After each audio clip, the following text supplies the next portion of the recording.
What's up guys, my name is Amir. Welcome back to the channel, and this has to be my most requested video. Many of my viewers on this channel and on my main channel wanted to see my desk setup, and I will try to link everything in the video description in case you want to check these things out. If you're new to the channel and want to see more content like this, then be sure to subscribe with the notifications turned on. So for the past few months, I have been upgrading this desk setup so that I can bring something interesting for you guys. And now, thankfully, the desk setup is ready for a tour. This is Dream Desk 2021. Now, the first thing in this desk setup, and also my favorite feature, is the desk itself, which is a sit-stand desk. This is Autonomous Smart Desk 2 Premium in matte black. I picked it up for $369 from their website on Black Friday, and it came as a DIY kit, so I had to assemble it myself, which was actually much easier than I thought it would be. And for the price, this desk is an absolute steal. It's sturdy and heavy duty. The legs have hydraulic motors, which can take up to 300 pounds of weight, which was essential for me since there's a lot of stuff on my desk, and the desktop that I have on it is also very large and heavy. This is a Carlby kitchen countertop by IKEA, and it was all the rage in YouTuber desk setups last year. What I like about it is the size, the walnut color, and also that it's not very expensive while being extremely durable since it's designed for the kitchen. On the right side of the desk, I've attached the keypad to control the desk width, which lets me store 4 different height settings. And this standing desk has been a real game changer for me because my work requires me to be on the computer for long hours, and sitting all day long inevitably leads to a lot of back fatigue. But now when I get tired, I can continue working while standing, and ever since I got this desk, I feel less fatigue overall than what I felt before. On the wall next to my desk, I have a couple of floating shelves, also by IKEA, and on one of them is my 100,000 subscriber silver play button from YouTube, which gives me constant motivation through the grind, and I've placed it such that it is also part of the backdrop in many of my videos.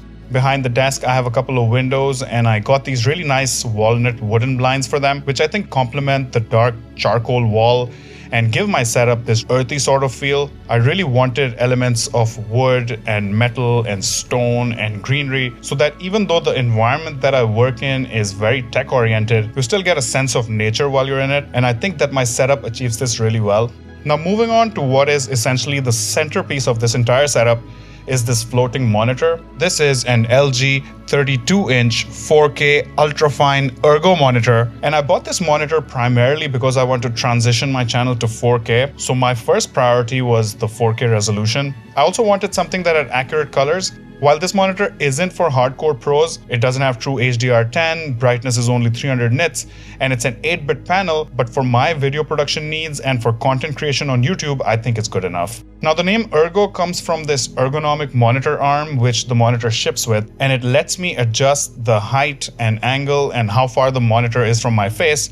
And there's also the added benefit that it gives the monitor this beautiful floating effect and frees up space under the monitor, which just looks clean and tidy. The monitor can connect through USB-C, which gives me full 4K resolution, 60 watts of power for my laptop, and also some USB 3 ports on the back, which I can then use for my other devices. Now, getting to the brains of this entire setup, here we have my 16-inch MacBook Pro, which has an 8-core Intel Core i9 processor. And by the way, that sounded much sexier when I got it, which was before those Apple M1 chips dropped in the market. The laptop has a 4GB AMD Radeon Pro 5500M graphics card, 1TB of flash storage, and 16 gigs of RAM. I opted for a laptop because of the combination of power and mobility. It has enough power to handle my video production workflow, and I can also have it with me when I'm on the go.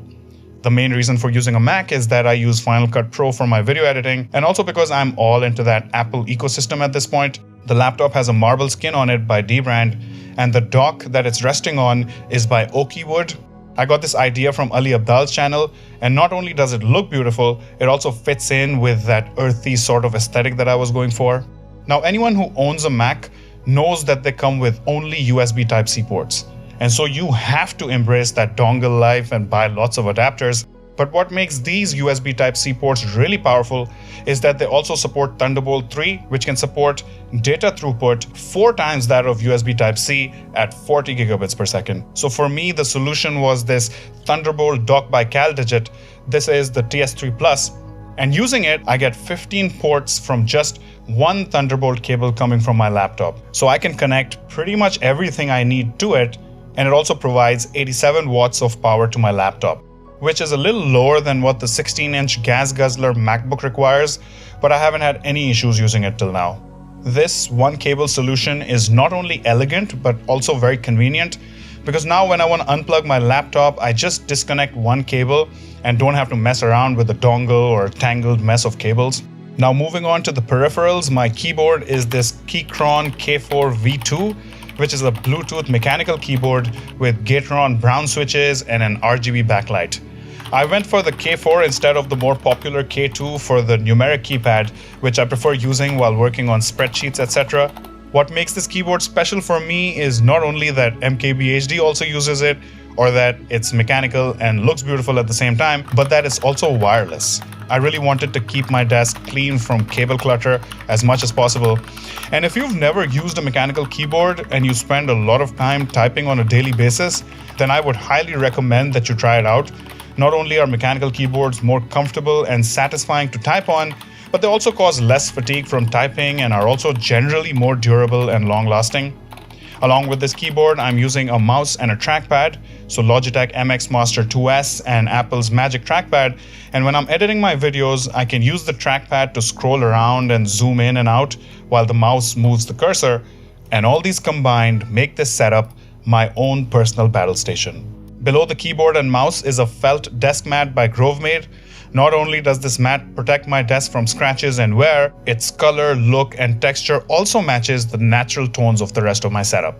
For my audio setup, I'm using the Focusrite Scarlett 2i2 as the audio interface, which is a very capable preamp that connects to my system via USB and enables me to connect my speakers, headphones, and microphones to my laptop. Connected to this interface are my Yamaha HS8 studio monitors, which you may have seen in the backdrop of many of my videos. And what makes these different from regular speakers is that they're monitors, so they give you reference audio without any effects and changes applied to it. So I can use these to gauge what my baseline audio actually sounds like. They have these 8-inch bass drivers, which can really blow the roof off of my studio, and I haven't ever dared to take these over 60 or 70% volume.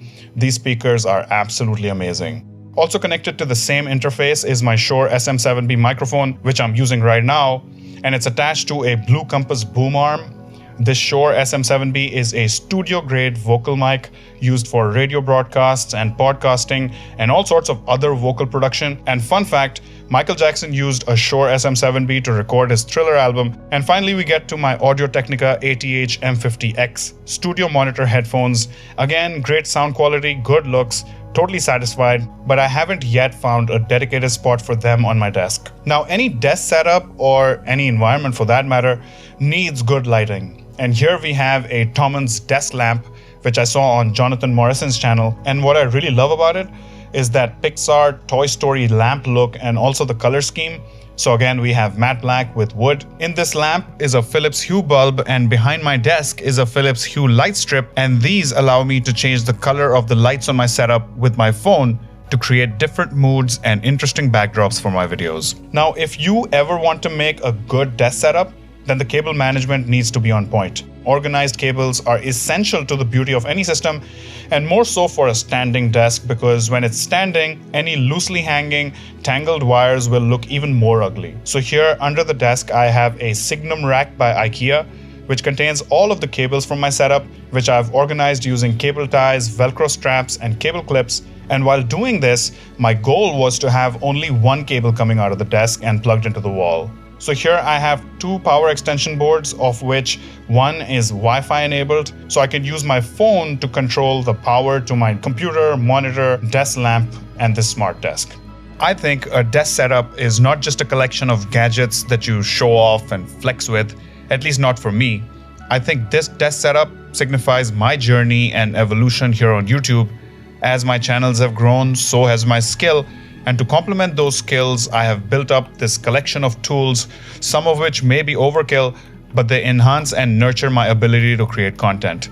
I hope that you enjoyed this desk setup tour, and that wherever in the world you may be, you got some ideas for your own desk setup as well. If you enjoyed this video, be sure to drop a like on it. If you want to support the channel, you can also share it with your friends. that'll be it for this one. Thank you for watching, and I'll see you in the next video.